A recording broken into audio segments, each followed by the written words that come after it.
Passei! A Faculdade Einstein, a faculdade do sucesso!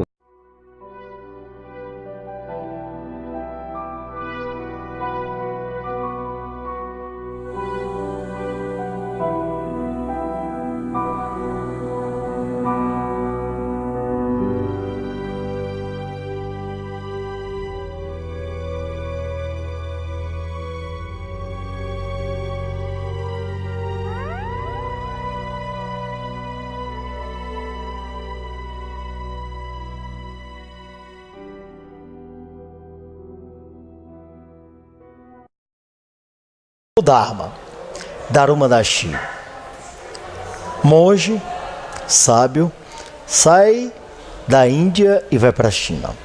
Lá, descobre que existe uma multiplicidade de linhas budistas que estavam se chocando com a visão do budismo dentro do contexto do Buda histórico, o Buda original. Daí, ele vai para o Templo de Shaolin, Jovem Floresta. Lá ele começa a desenvolver algumas técnicas marciais e, por sua vez, desenvolve o que em sânscrito quer dizer dhyana. Cria-se então o Shen, o Ashan. Esse momento da criação do contexto da meditação na China é levado até a Coreia. E lá tem o nome de Sun. E vai para o Japão. No Japão, ele leva o nome de Zen. Zen, em verdade, quer dizer meditação. Mas dentro do contexto nipônico, toda a visão do Zen está nas artes marciais, e a visão do Zen está dentro do contexto da floricultura, está dentro do contexto do trabalho, dentro do contexto de tudo. Aqui nós estamos com Leonardo, ele que é, em verdade, um monge Zen budista.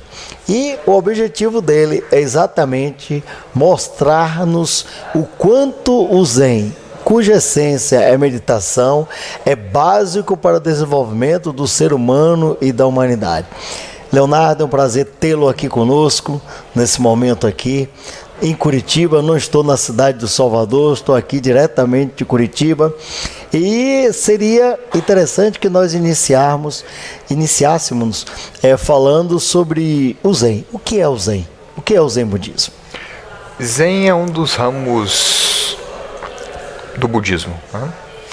Então o que acontece? Shakyamuni Buda, quando começou a pregar no interior da Índia, ele não queria criar efetivamente uma religião, e sim métodos, maneiras que as pessoas pudessem, pelas quais praticar e despertar para a sua verdadeira essência.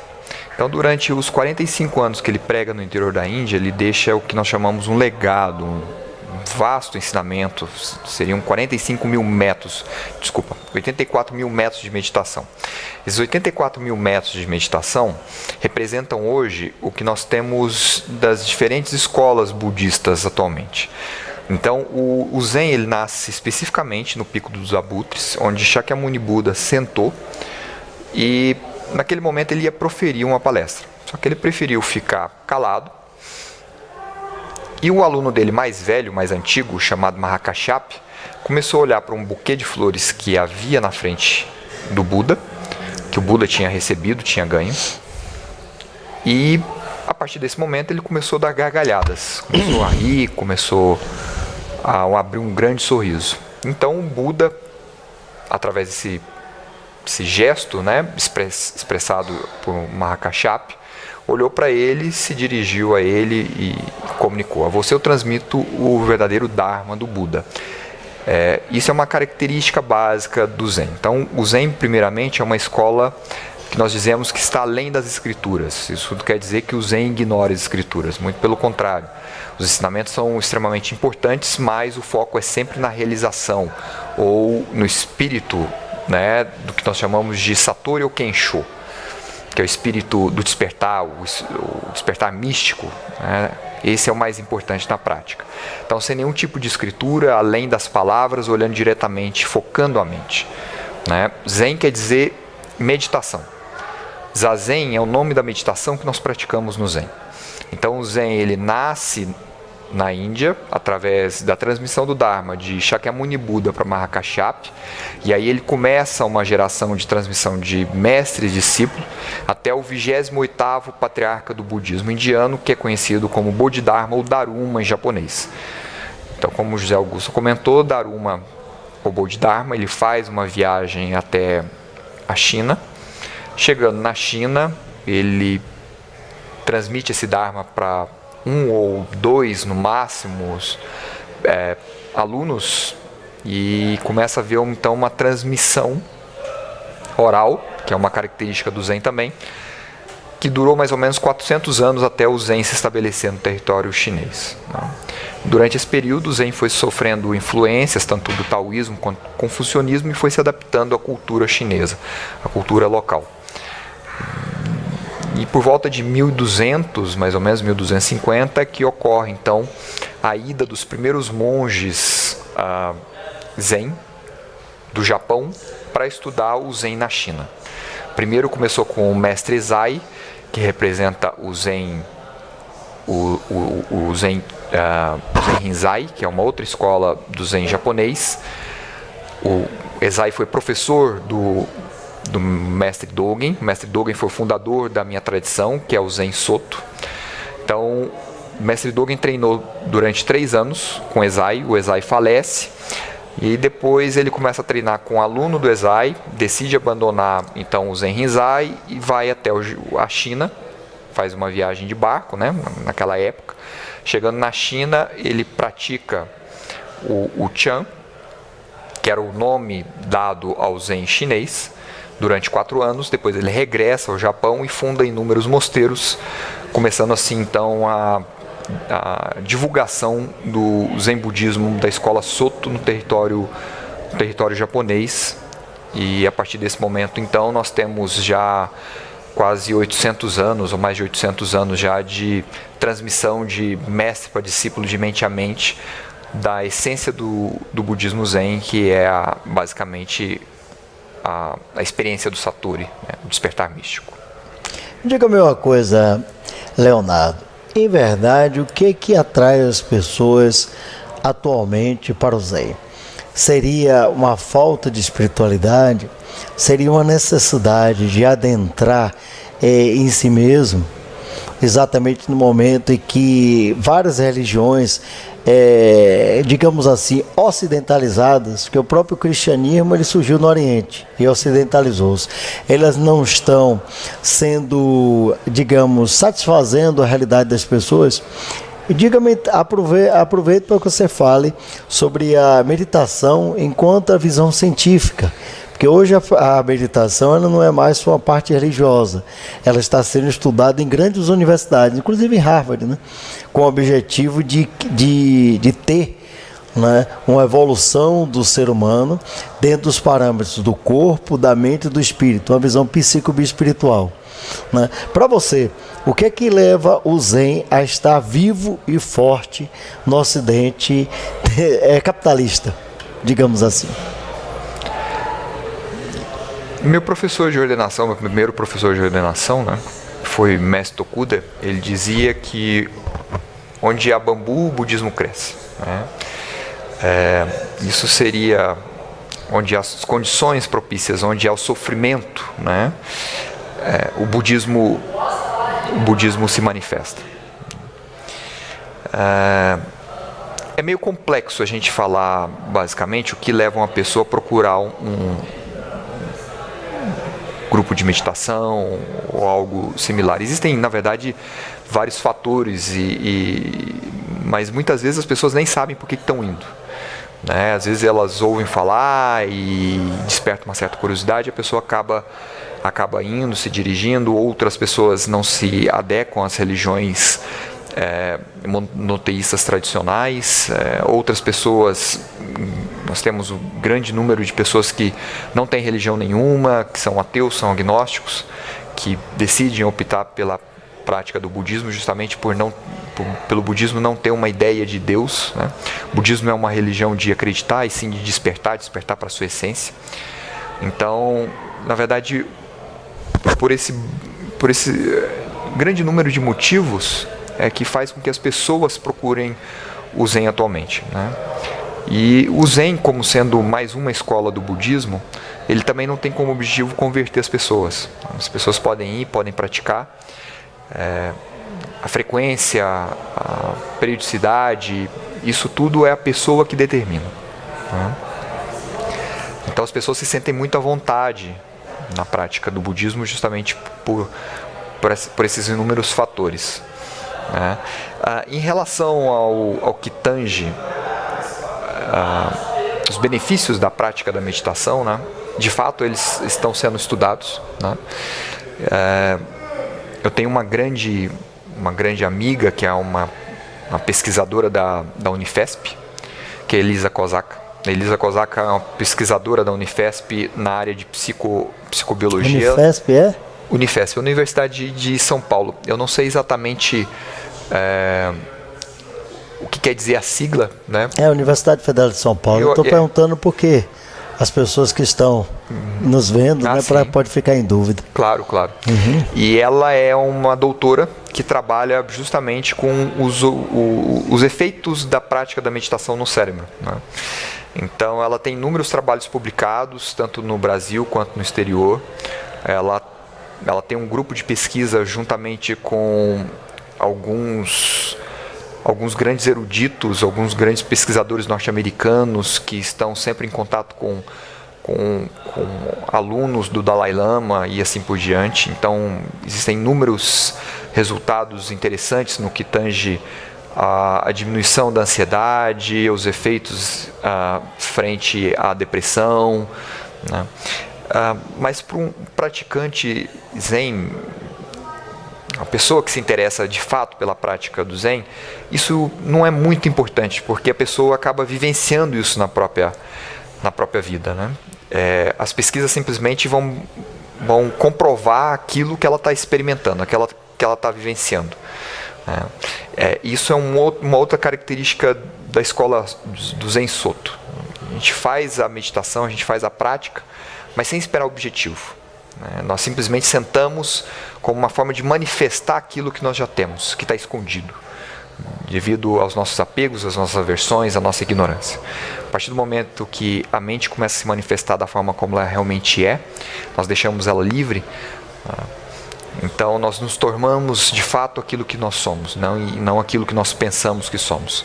Então os efeitos, as consequências disso são sentidas pela pessoa no seu dia a dia, no seu comportamento, nas suas ações. Leonardo, então a meditação é algo simples, objetivo e fácil de ser feito. E pode constituir-se em uma mudança, digamos assim, radical do ser humano. Radical, quando eu falo radical, eu estou usando o termo ligado à raiz, ou seja, que vai no âmago da questão. Podemos dizer que o primeiro professor de meditação foi exatamente o Buda, histórico, Siddhartha Gautama.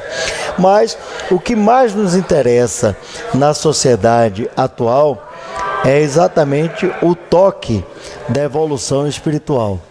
E isto o Zen condiciona, porque você nos falou que, eu também concordo com você, que não é importante mostrar à sociedade os resultados das pesquisas, apesar de ela querer isso, porque enquanto não houver pesquisa, no Ocidente não há credibilidade. Mas diga-me uma coisa, quais são os verdadeiros benefícios da meditação e do contexto do Zen Budismo? Eliminação de estresse, uma vida mais saudável, condução à felicidade e, acima de tudo, a quietude de ser dentro do mundo tumultuado? Eu acredito que diminuição de estresse, né, diminuição da ansiedade, isso tudo são consequências da prática, né? Acho que o principal benefício que nós temos é a liberdade. Mas que tipo de liberdade? O conceito de liberdade que nós temos no Oriente e do Ocidente são um pouquinho diferentes. No Ocidente, o conceito de liberdade está ligado ao fato de você fazer aquilo que você quer fazer em qualquer tempo, de qualquer maneira, enfim. Uma forma anárquica, né? Exatamente. No Oriente, isso é um pouquinho diferente. O conceito de liberdade, na verdade, no Oriente está ligado à liberdade perante os fenômenos, perante as emoções, perante a sua mente. E é justamente esse o ponto principal, né, da prática budista. Na verdade, é levar o aluno a perceber que muitas vezes essas criações mentais que surgem da mente, né, são como bolha de sabão. São produzidas pela mente, muitas vezes a pessoa se apega ou rejeita aquilo, achando que aquilo é uma verdade, é algo concreto, né? E com isso a pessoa sofre, né? Então, através da prática da meditação, nós vamos investigar esses fenômenos, né? Nós vamos ter a possibilidade de olhar para esses fenômenos de fato como eles são, como uma peça de teatro. A peça de teatro por si só, ela existe, mas por outro lado é uma fantasia, né? Se você fica só com a parte de que existe, né, você está errado. Se você fica com a parte só que é uma fantasia, você também está errado. Então, na verdade, você tem que levar em consideração os dois pontos, né? É a totalidade, né? E perante a totalidade você começa a observar que os fenômenos surgem, estabilizam e desaparecem. E como é que você vai lidar com eles? Como é que você vai lidar com os impulsos que surgem na sua mente? Como é que você vai adquirir o autocontrole? Isso você tem que responder. Você respondendo isso, praticando a meditação, o zazen. Então é por isso que as pessoas vão nos procurar. Nós temos um grande número de informações. O mundo está se tornando cada vez mais complexo e nós não sabemos lidar com as nossas emoções, nós sabemos lidar com os nossos impulsos. Nós estamos cada vez mais fechados dentro de nós mesmos e nós não conseguimos nem lidar com os fatores externos nem com os fatores internos, que na verdade é uma coisa só. Então, a prática do zazen é que vai nos possibilitar reconhecer esses fenômenos como eles realmente são, a sua natureza, a sua constituição, e a partir desse momento nós começamos então a ter uma liberdade perante esses fenômenos. Sem rejeitar, sem apegar, sem tentar se afastar, sem tentar ignorar. Apenas reconhecendo a própria natureza da mente. É interessante que termo pejorativo, normalmente nós ouvimos dizer que uma pessoa zen é uma pessoa tranquila. Uma pessoa zen é uma pessoa que está fora da realidade. Isso é um fato ou é simplesmente um mito? Não é? Porque as pessoas que praticam e são seguidores do Zen e fazem zazen são seres humanos, não é? Isso é uma mística ou isso é uma verdade? As pessoas que estão dentro do contexto do Zen, elas não ficam nervosas, elas se mantêm calmas. Na verdade é um mito, é uma parábola ou isso é o real? Então, na verdade isso é um mito, né? Isso é um mito. Na verdade, nós não vamos deixar de ser seres humanos, nós não vamos deixar de ter raiva, nós não vamos deixar de ter rancor, deixar de se chatear. Mas nós vamos aprender a lidar com esses sentimentos que brotam na nossa mente. Isso é inegável. Dependendo de cada circunstância que nós temos na nossa vida, a nossa mente vai se alterar. Nosso coração se altera, nossa pulsação se altera, né? A pressão arterial se altera. Isso é normal. O problema é que nós não sabemos lidar com essas alterações, né? Então, muitas vezes, quando a pessoa tem um excesso de raiva, ela tem um excesso de raiva e ela não sabe lidar com a raiva, e aquilo se torna ódio, e aquilo vai alimentando, então, ações, atitudes de corpo, fala e mente, e a pessoa acaba se perdendo.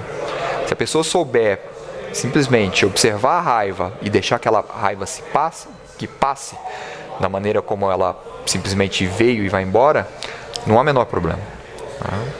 Isso não quer dizer que nós vamos evitar a raiva ou deixar de ter raiva. Simplesmente nós vamos reconhecer a raiva como ela é. Faz parte da nossa natureza. A partir disso é que nós começamos então a desenvolver um autoconhecimento e a capacidade de agir no mundo, né, sem trocar os pés pelas mãos. É isso que de fato ocorre.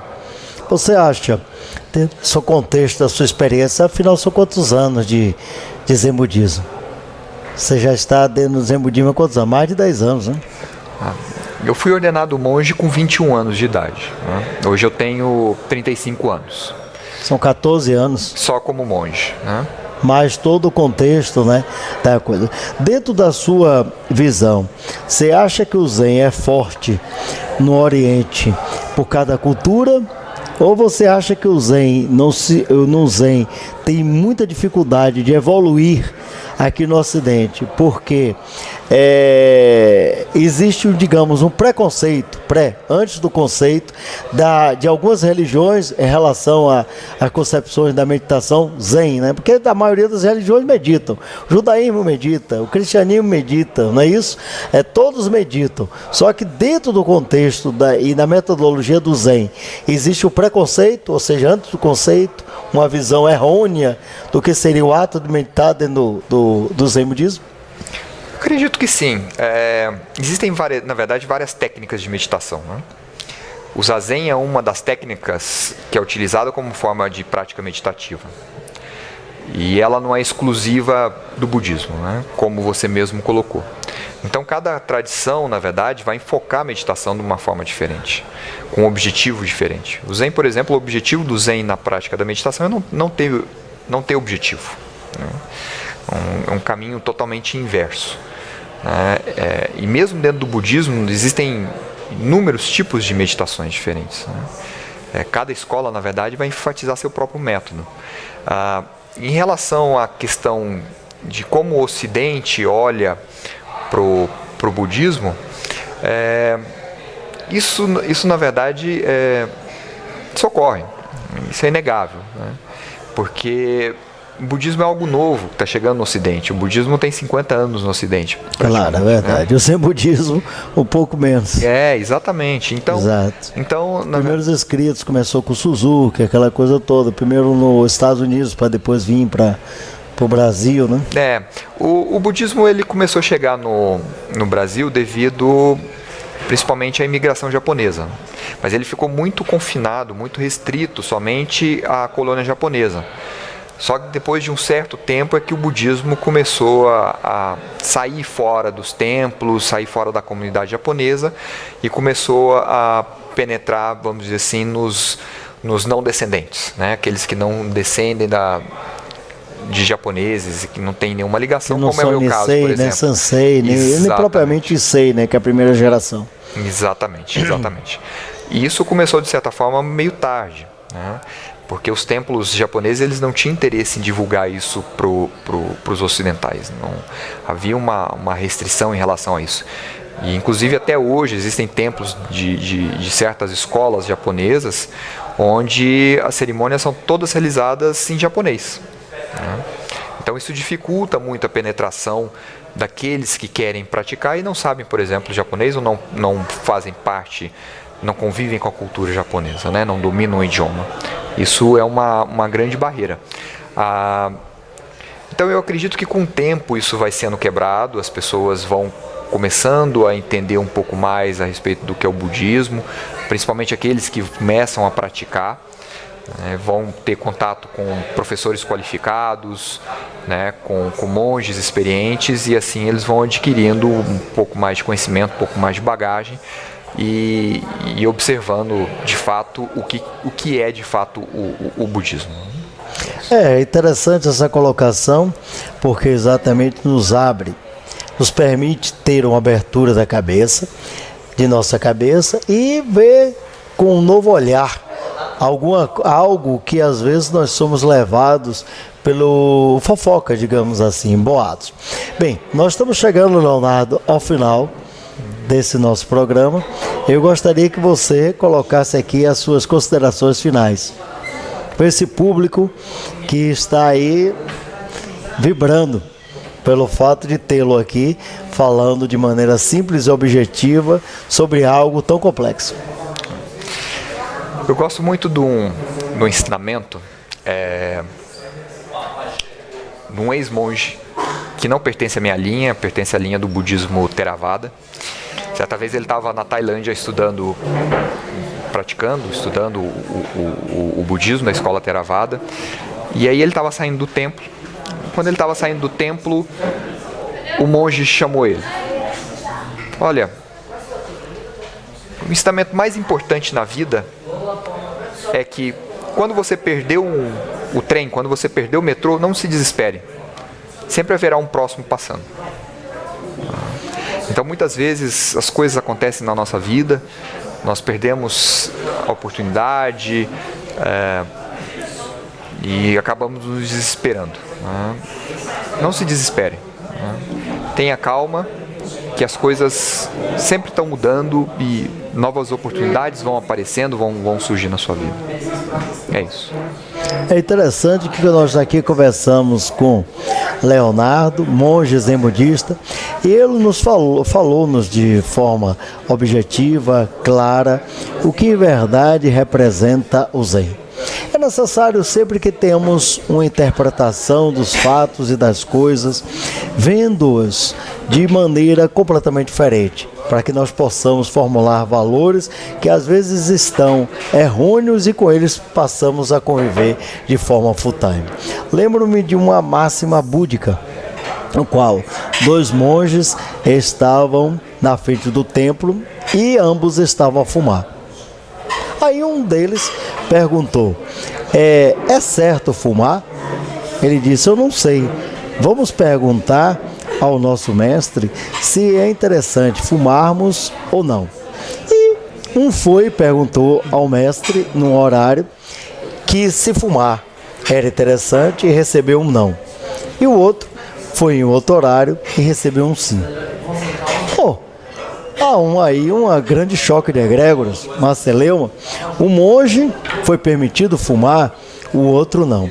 Aí um perguntou ao outro, o que é que você perguntou ao seu mestre?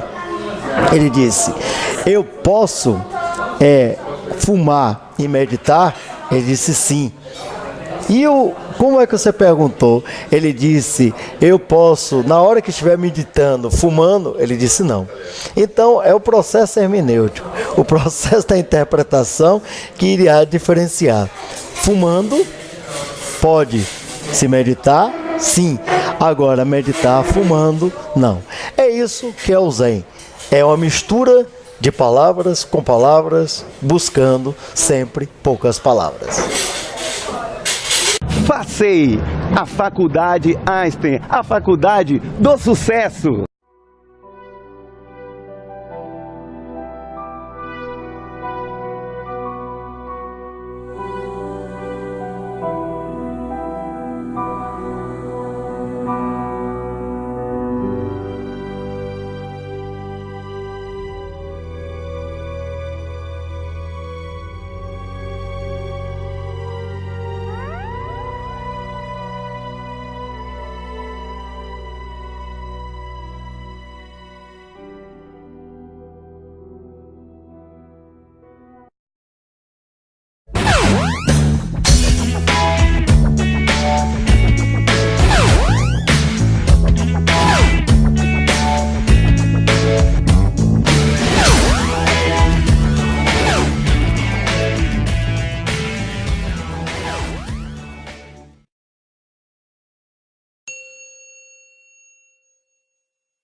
Falando sobre o Zen. O que é o Zen? O que é o Zen budismo?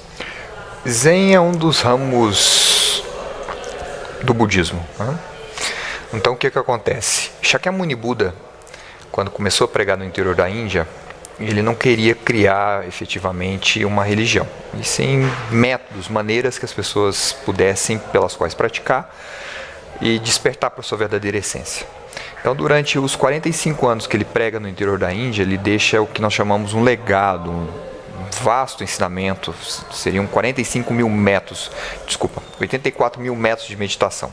Esses 84 mil métodos de meditação representam hoje... A visão do Zen está dentro do contexto da floricultura, está dentro do contexto do trabalho, dentro do contexto de tudo. Aqui nós estamos com Leonardo.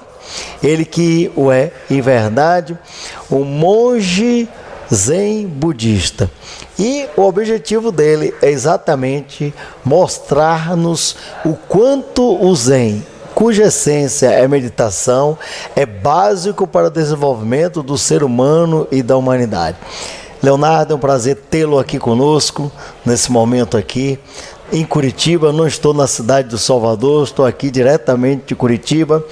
E seria interessante que nós iniciássemos. Lá ele começa a desenvolver algumas técnicas marciais e, por sua vez, desenvolve o que em sânscrito quer dizer Dhyana. Cria-se então o Shen, o Ashan. Esse momento da criação do contexto da meditação na China é levado até a Coreia. E lá tem o nome de Sun. E vai para o Japão. No Japão, ele leva o nome de Zen. Zen, em verdade, quer dizer meditação. Mas dentro do contexto nipônico, toda a visão do Zen está nas artes marciais e as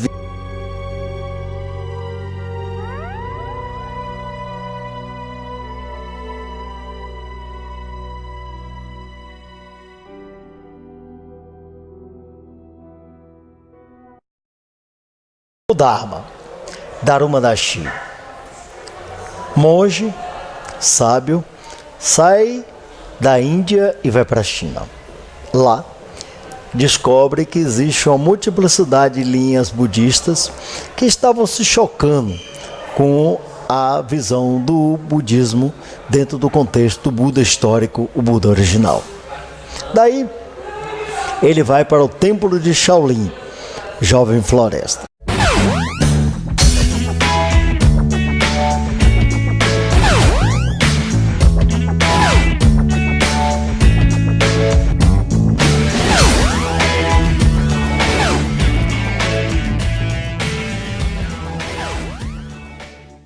Passei a Faculdade Einstein, a faculdade do sucesso.